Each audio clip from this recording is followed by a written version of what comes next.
Le miroir du prince de Floralie Reza, chapitre 2, discussion métaphysique. Pourquoi rugit Drago en donnant un coup de poing dans le mur. Il avait tout fait comme il fallait, trouvé tous les intermédiaires pour éviter qu'on l'identifie.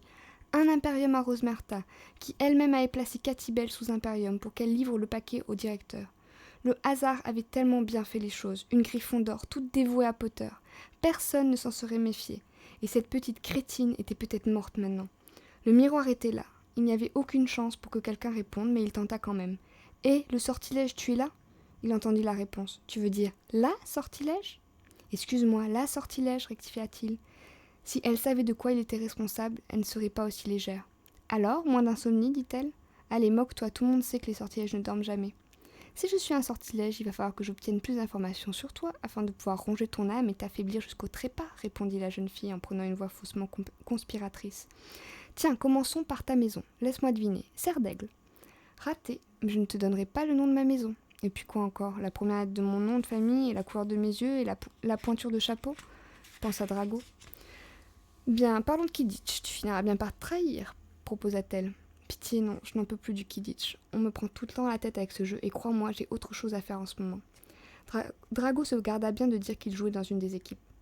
Tiens, je ne pensais pas qu'un garçon puisse se désintéresser de la compétition. Tout le monde en parle autour de moi. Mes amis n'ont que ce mot à la bouche quand on est ensemble. Bien sûr, là, il parle de Belle, parce que c'est vraiment terrifiant ce qui lui est arrivé. Mais je suis sûre que dans 1 heure, quand on passera à table, ils s'y remettront avec le vif d'or, les soifs, les batteurs de Sardec qui s'est blessé à l'entraînement. Bon, je crois qu'on va pas parler de sport, conclut Drago. Oui, et s'il te plaît, ne parlons pas de Belle. J'en suis malade rien que d'y penser. Ça fait 1 heure qu'on retourne la situation dans tous les sens. Je n'ai plus envie de penser à ce qui lui est arrivé. Pas de souci, répondit Drago d'un ton neutre. Il avait une boule dans le ventre, la gorge serrée. Oui, tout sauf reparler de ça. Bon, j'imagine que tu n'as pas non plus envie qu'on parle des sortilèges nécromantiques du XIIe siècle en Écosse. Je n'ai pas été prise au sérieux quand j'en ai parlé au dernier repas. Oui, non, mais en fait, ça me convient. Ça m'évitera de penser au malade qui voulait tuer Belle. Oui, ça m'évitera de penser à ce que je viens de faire, pensa Drago qui se tenait la tête, assis au bord de son lit. Moi, ce qui m'avait stupéfaite, c'est le rapport entre animé et inanimé qui a été fait. C'est vraiment un tournant. Bon, la nécromancie, c'est très limite, on est d'accord, mais imagine l'impact que ça a eu sur les sortilèges dans les siècles qui ont suivi. Non, mais attends, la nécromancie, c'est quand même ce qui a sauvé la 4e dynastie écossaise de la spoliation de leurs terres en 1478, je te rappelle. Faut arrêter de toujours oublier pourquoi on est là, réagit Drago. Je veux pas dire qu'il faut déterrer les morts pour un rien, mais quand même. Il se demanda un instant s'il était en train de parler à une sorcière pétrie de bons sentiments, méprisant tout ce qui approchait de près ou de loin la magie noire parce que c'est mal. Oui, d'accord, mais c'est aussi ce qui a permis de rayer de la carte tout un village au début de tu sais qui. Ça ressemble beaucoup à de la magie noire quand même, répondit son interlocutrice, lui confirmant son a priori. Et alors, premièrement, personne n'a jamais démontré qu'on avait nécessairement besoin de sacrifier un humain pour éveiller une armée. C'est uniquement le cas pour les sorts les plus puissants. Deuxièmement, l'utilisation par tu sais qui n'est pas un critère suffisant pour dire qu'un sort est mauvais. Que je sache, tout le monde continue à se brosser les dents. Quelqu'un est allé vérifier si celui dont on ne doit pas prononcer le nom ne se brosse pas lui-même les dents? La nécromancie, même utilisée à des fins louables, ça m'a toujours fait froid dans le dos, répondit-elle. Le débat continua, éloignant Drago des pensées qui le tourmentaient.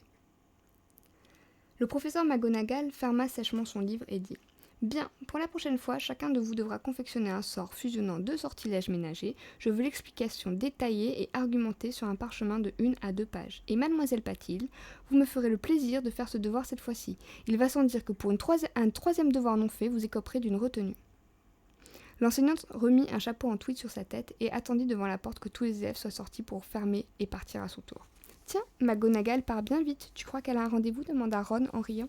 « Avec qui ? Bon, elle est pas mal, surtout ses beaux yeux si affectueux, mais je ne vois pas qui pourrait courir après, s'esclaffa Harry. »« Vous avez fini » demanda Hermione excédée. « Quoi, tu sais quelque chose sur le rencard de Mac ?» la taquina Ron. « Non, je n'en sais rien. Elle était tendue aujourd'hui, mais tout comme les cours précédents, et le cours d'avant encore, et ça fait 3 fois que tu nous refais le « Mac a un copain » dit Hermie en imitant le ton d'ado débile que Ron prenait pour sortir ses blagues. Elle n'a pas de copain, ça paraît évident. Mais c'est ce qui est drôle comme idée. Tiens, je m'en servirais si je viens à recroiser un épouvantard. Par contre, pour un éventuel patronus, je penserais plutôt à Rosmerta. Ça, ce n'est pas un souvenir heureux. Ça, c'est dans tes rêves, Ron, rectifia Harry. Non, c'est bien un souvenir heureux, le jour où elle avait ce superbe décolleté. Hermione leva les yeux au ciel. Ils étaient arrivés devant la bibliothèque. Désolé, j'ai un rendez-vous avec Dumbledore, là. On se revoit pour le repas, dit Harry. Bien, on te garde une place si tu arrives en retard, répondit Hermione. Elle et Ron entrèrent dans la bibliothèque. Presque toutes les tables étaient prises, il en restait une derrière, trop proche de la bibliothécaire pour que quiconque ne s'y asseye. Ils s'y résignèrent et prirent place. Hermione, regarde, voilà un autre souvenir heureux qui arrive, chuchota Ron. Une très jolie élève de 7e année venait d'entrer. Hermione referma le livre qu'elle venait d'ouvrir. En fait, j'avais fini tous les devoirs de la semaine hier. Je te laisse commencer les tiens, à tout à l'heure, dit-elle d'un air pincé. Allez, fais pas cette tête, je te jure que je vais renouveler mon stock de blagues à 2 galions. La bibliothécaire lança à Ron un chut doublé d'un regard qui aurait remis une gorgone à sa place. Hermione regagna le dortoir des filles. Elle s'ennuyait, mais n'avait pas envie de retourner à la bibliothèque.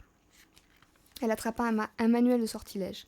Elle avait fini de lire le tome 1 et se disait que le tome 2 devait certainement posséder des pages qu'elle n'avait pas encore parcourues.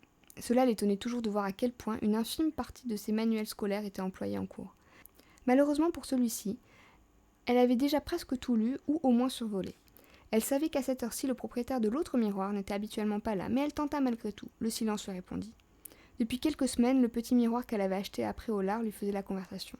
Elle avait préféré être prudente et refuser de révéler la moindre donnée sur son identité, mais même si elle essayait de savoir qui était de l'autre côté. Elle avait 2 indices. Ce n'était pas un cerf d'aigle, et il avait une culture assez pointue pour discuter de tous les sujets qui rebutaient Harry et Ron. C'était agréable de ne pas avoir à s'excuser dès qu'elle parlait de sujets qui lui plaisaient. Elle aurait simplement eu envie de retrouver ces mêmes qualités chez ses amis. En pensant à cela, elle se rendit compte à quel point l'attitude de Ron la touchait pour qu'elle noircisse autant le tableau. Non, Harry et Ron étaient des amis précieux. Ils étaient juste insupportables en ce moment. Elle avait même l'impression que Ron la cherchait volontairement. Pendant le cours de botanique, il les avait lourdement critiqués sur leur appartenance à elle et à Harry au club de Slughorn. Et concernant les fêtes organisées, il avait même sous-entendu qu'elle n'avait qu'à s'y rendre avec McLaggen, alors qu'en geste d'apaisement, elle voulait justement l'inviter. Drago était excédé. Cette stupide belle avait été transférée à Sainte-Mangouste et ne revenait pas. Il était partagé entre la haine contre cette petite idiote, l'angoisse de revoir son maître sans résultat valable et la culpabilité qu'il éprouvait en imaginant soir après soir Belle suspendue en l'air, la bouche béante. Les témoins présents ce jour-là avaient raconté l'accident à peu près tout Poudlard. Plongé dans ses pensées, les escaliers l'avaient amené bien malgré lui au 3e étage, loin de la salle commune des Serpentards qui était 4 étages plus bas. Drago marchait à grande enjambée, tentant de trouver un chemin plus favorable, quand il heurta Pansy. « Tiens, ça fait plaisir de te voir en dehors des cours. Désolée Pansy, je n'ai pas le temps, je dois finir mon devoir d'arithmancie. »« Qu'est-ce que tu fais au 3e alors ?» demanda Pansy surprise. « Je m'amuse à me faire trimballer par ces andouilles d'escalier. T'as d'autres questions ?» répliqua Drago. « Bon, j'imagine que tu seras de meilleure humeur au repas. On te garde une place ?» répondit Pansy en essayant de ne pas montrer la peine que lui faisait Drago. « Non, je n'ai pas faim ce soir, laisse tomber. Écoute, je suis désolée, tu tombes juste au mauvais moment. » Oui, les escaliers, c'est la plaie. C'est sûr que c'est Godric Gryffondor qui s'est dit que ce serait vachement marrant, ou cette arriérée de Pouf-Souffle. Oui, les escaliers, c'est ça. Allez, à plus tard, Pansy. Il aurait rêvé de n'avoir que des problèmes d'escalier dans sa vie. C'eût été tellement plus simple. Pansy était cool, mais là, il ne pouvait pas passer 2 jours sans être désagréable avec elle. Il commençait à s'isoler de ses amis qu'il ne fréquentait plus que rarement.